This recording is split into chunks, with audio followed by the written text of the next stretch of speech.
Not every book is meant to entertain you. Some are meant to disturb you, question you, and force you to think. Hi, I am Jularine Citizena from Group 2, and I'll be discussing a book that doesn't ask for attention, it takes it. What if history wasn't boring? What if Rizal wasn't just a face on our money?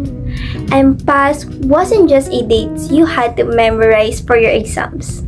Hi everyone, again, today I'm reviewing a book that literally made me rethink Philippine history. Looking Back by Ambeth Ocampo. This is not just typical history books. It has no long literatures, no yawning, just short, sharp, and surprisingly funny stories that make you say, wait, is this literally happened?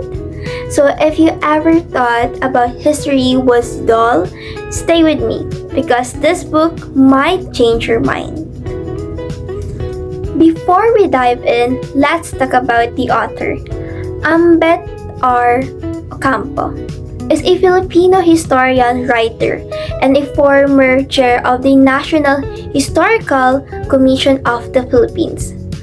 But more than his titles, what makes him special is how he tells a story. He doesn't write like a professor talking down to you. He writes like a curious friend who loves digging through old letters, newspapers, and forgotten details, and then shares the most interesting parts with you. Looking Back is a collection of short essays about Philippine history. Instead of focusing only on major events, Ocampo zooms into small but meaningful details, personal habits of heroes, forgotten stories, and overlooked moments. You read about Jose Rizal as a real human being, not just a perfect statue. How history is often misunderstood or oversimplified. Why context matters when we judge the past.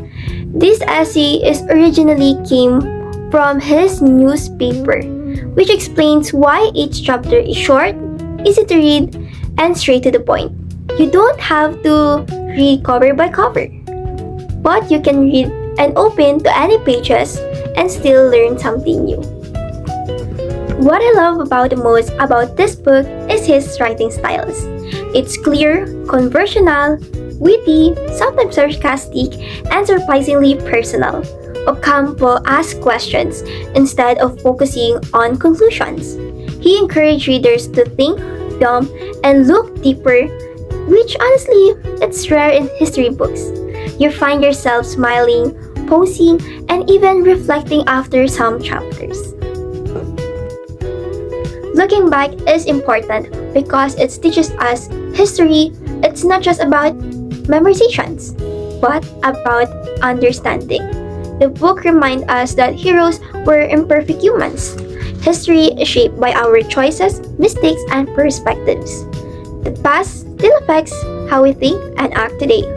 In the time where misinformation spread fast, this book quietly teaches us critical thinking, how to read sources carefully, and questions what we think we already know. This book is perfect for students who hate traditional history books, readers who enjoy short, meaningful essays, anyone who wants to understand Philippine history in a fresh way. You don't need to be historically open experts to enjoy this, or just be curious. So, Looking Back is worth reading? Absolutely. Because sometimes to understand where we're going, we really need to look back.